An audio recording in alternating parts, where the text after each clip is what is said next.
Good morning. My name is Charlene Russell Tucker, Deputy Commissioner of Education for the State Department of Education, and it is my pleasure to welcome you here to the second symposium dedicated to bringing Connecticut's definition and framework for family engagement, which is full, equal, and equitable partnerships with families, to bring that framework to life. Join me in appreciating our sponsors for today's symposium. They're all listed on our screen. Could you put your hands together and appreciate them?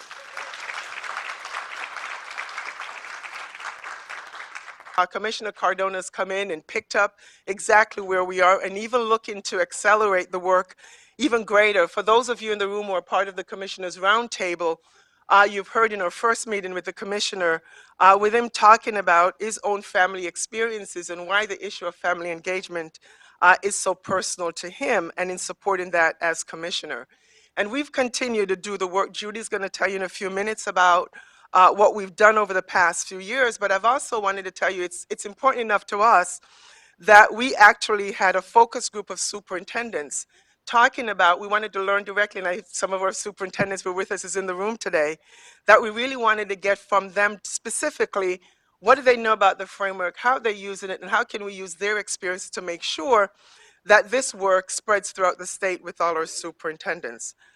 Judy and I also just presented at the CAPES CAPS convention, and these are leaders or at local boards of education and also superintendents. And we had a very full room of our superintendents and board members asking really great questions as to how they can make sure they leverage this work in their districts across the state. So Judy will let you know more, but we're just really thankful and for your support. And John F. Kennedy said, as we express our gratitude, we must never forget that the highest appreciation is not to utter words, but to live by them.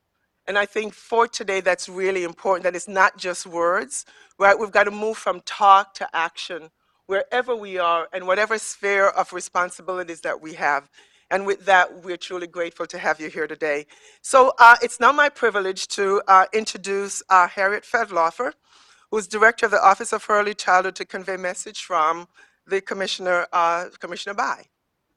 Please join me in welcoming Harriet.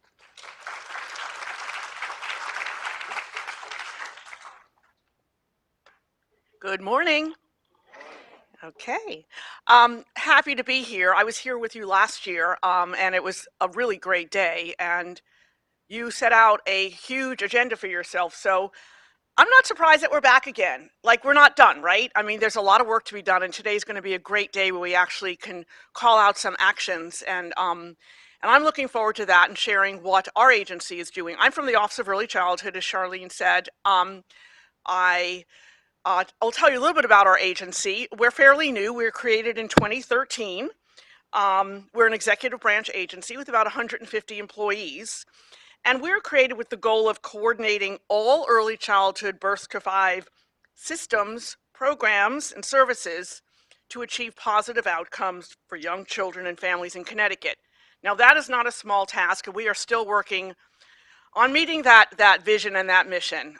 We're about 5 years old, so we're as old as many of our clients, and we can relate to them quite well. We are also the lead agency for the statewide Connecticut 2-generational initiative and the 2-gen advisory board, and I know some of you are on that, some of you that are here today are on that board and that advisory, and we're proud to say that 25% of our members are parents. And that's really a great achievement, and I was glad to see all the parents that were here today. We know that you have a lot on your plate and you have other jobs, and it's really important for us to hear your voice, and we're glad that you're here with us today. As lead agency for the 2-gen initiative and the 2-gen advisory board, we have several beliefs and values that I think are very much about what we are here today. And they are just very straightforward, and they are that families are their children's first and most important teachers. And all of us working in this field for decades know that is to be very true. Family culture is to be embraced and respected. Home visiting and all other programs and policies must be responsive to both the child and the family's needs. And high quality services are the pathway to positive child and family outcomes. At our agency, we have two strategic goals, and they are forthright and they are very bold. The first goal is to support family resilience, and the second goal is to increase access and equity to high quality early care and education programs and services for young children. For us, family resilience means that families are safe and they are healthy, and their children and the children and parents have optimal health outcomes, and they live in a safe family home environment. Family resilience also means there are systems of support that work for families. Families are able to access desired services and programs and activities in their own community that reflect true family partnership and are responsive to their role as advocates and as leaders. And families are economically secure. Supporting child development and education means that children are supported by healthy relationships with all their adults. Families help their children develop and learn and have positive parenting practices. Families can communicate effectively about their child's strengths, abilities, and special needs. And professionals effectively support the development and education of all young children. Children are able to be successful members of their home, their child care setting, their school, and their community. They meet age-appropriate developmental goals, and they have positive social emotional skills, including social relationships and problem-solving skills. Now, those are a lot of words to take in, I know, but I think the framework that we're here about today really embraces those principles and those values.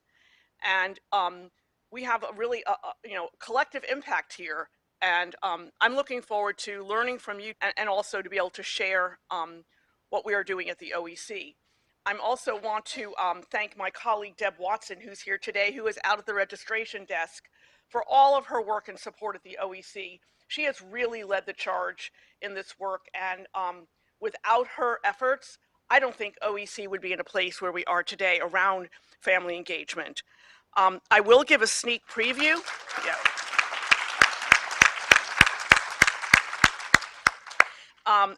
I hope you all are staying for the end of the day. I'm super excited because we're going to be doing some shout outs about action steps. Is that correct? That's what I was told. And I'm going to say something that it is so, I'm excited. We are in the process at OEC, and I'll tell you more about it, but I'm going to give you a sneak preview of establishing within our agency an Office of Family and Community Partnerships. And I will say more about that this afternoon when we do our action steps. So thanks for having me here, and I'm really looking forward to our discussion today.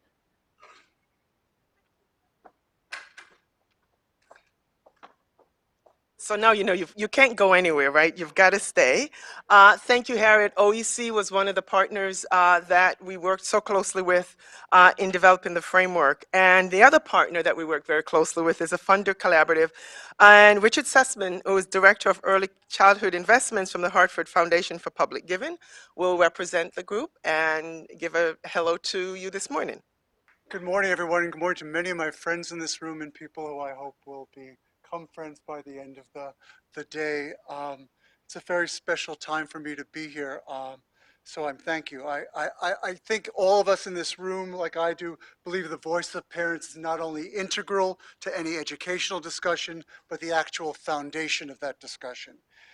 But, you know, I must say I'm a bit of a curmudgeon, and I hearken back to a comment that was made by Barristan Wilson, the executive director of Favor, a few years ago at one of these meetings, when he said, "Thunder does not make the grass grow." And as Charlene so ably put a few minutes ago, we got to do more today and move forward than just talk the talk. Let's walk out of this room with commitments to actually do something in this state. Thank you very much for doing that. I'm pleased to be representing not only the Hartford Foundation for Public Giving, but a network of Connecticut foundations called the Connecticut Early Childhood Funders Collaborative, which is very committed to doing this kind of work and is a project of the Connecticut Council on Philanthropy. These 17 member foundations, collectively and individually, recognize the importance of broad and active family engagement in program and system building efforts that enable children and parents to reach their fullest potential. Unfortunately, though, a sustained parent voice is missing from many tables where decisions are being made on the local, regional, and national levels. We must work harder to ensure that three aspects of this critical participation are realized. One, parents and significant caregivers are given sufficient opportunities to learn how to effectively transmit their knowledge and understanding of their children, child development, and education. Two, parents and significant caregivers are not put in a responsive role to ideas that emanate from professionals, but rather actively engage in the development of those ideas in this community. And three, parents and significant caregivers are appropriately reimbursed for their time and efforts. All too often, our professional time is paid for by a third party, and no one financially supports the community voice in these discussions. We have to ensure that that happens as well. On this last point, I'm very proud that our foundation and the Early Childhood Funders Collaborative has actually allocated funds for this coming year to financially support active engagement of parents in the discussions like this one today. So thank you very much for that. And lastly, let me say this. Let's remember that when we go through the day today, we do not have to agree or share the same perspective. Let's not melt in a pot, but as they say, rather be a critical part of the same salad bowl. I look forward to an incredibly fruitful day with you to push the limits of our thinking and realize a new vision for kids and families. And thank you very much for having me up here this morning.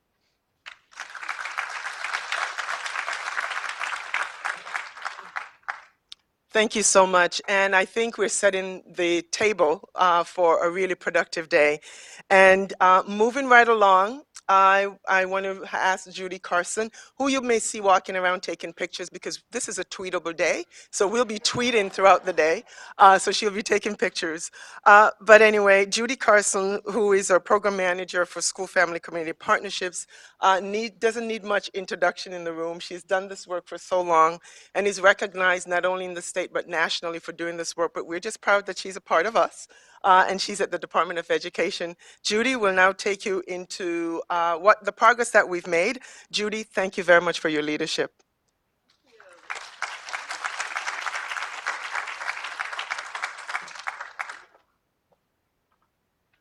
Good morning, everybody. So it was about almost exactly 2 years ago today that many of us were in this room, and it was from that meeting and many others like it that resulted in Connecticut's definition and framework for family engagement. And you have a copy of this document in your packets. How many of you have seen this document? Okay. Wow, a lot of hands. That's wonderful. And I know there's some hands that didn't go up. That's okay. We're a work in progress, and we're just very pleased that we are at this point and moving forward. So what we've been doing the last couple of years is not sitting around, but many of us have been talking to groups, professionals, and families about this work, helping people understand how it connects to what they're doing, helping people understand how they can move from low-impact practice to high-impact practice. I have a couple of notes up here of some of the high policy groups, policy leaders we've been in touch with. The Commissioners Roundtable for Family and Community Engagement has been key in this work. We had a chance, as Charlene said, we've been in front of the State Board of Education, the Early Childhood Education Cabinet, and then we've made some inroads into other state agencies, which is pretty exciting because our vision from the start was that this idea of supporting families and engaging families as true partners wasn't just birth through college and career in OEC and SDE, but what if Department of Labor, what if housing, what if DCF, what if we all shared the same concepts and language around supporting families? And when we said family strengths, everybody said, yes, that's how we operate too. So that's the big idea. As I said, work in progress, we're still moving forward. We also have put out some policy memos to help some of our leaders take this work and, as we've said already today, bring it to action. And so we have some policy memos for superintendents on some of the most high impact practices that we know from research. These are on our website. We've highlighted parent-teacher home visits, transition times, sharing data. And so I offer this to you as another resource that's been developed in the intervening years. In addition, we have the charts that I know many people have loved that are in the back of the document. And these charts take us through garden variety, run-of-the-mill practice that many of us do. How can we bump that up? How in early childhood? How can we take what we're doing, tweak it a little bit, and really develop authentic partnerships with families? Part of our thinking in this work is we can't do more. We are so busy. Everybody I talk to in schools, and I'm sure you do in your organizations as well, we are working as hard as we can, but can we do things a little bit smarter? Can we eliminate some of those activities that aren't giving us the payoff we'd like to have? So what we did is we approached this work by saying, we recognize everybody's doing a lot. Let's see how we can tweak that and get to the point we're trying to get. So we have this resource in early childhood, elementary, after-school programs, middle and high school, and our newest resource for this collection is how to use our definition and framework to improve attendance. So I just wanted to call those out so you know you have those at your fingertips. Connecticut, we're humbled and we're proud to say Connecticut's work has been recognized. We've been recognized nationally with a state award from the Council of Chief State School Officers. So that's the group that our Commissioner of Education is part of, and all 50 states, their top education leaders part of that. And with that also NAFSCE, the National Association for Family, School, and Community Engagement, and you're going to hear soon from the Executive Director, Vita Barella. We just learned our definition was adopted by the state of Kentucky. Ann Henderson shared that with us. Yeah. They were working on their own definition and they saw ours and they said, done, we're taking it. So that's really quite an honor. Dr. Karen Mapp, who's one of the national leaders, international leaders in this work, is at the Graduate School of Education at Harvard, and that she is practically a household name. When she presents all over the country and in other countries, guess what definition she uses? She uses Connecticut's definition. So that, and we did not know that at the time, but we have since learned, so that's pretty awesome.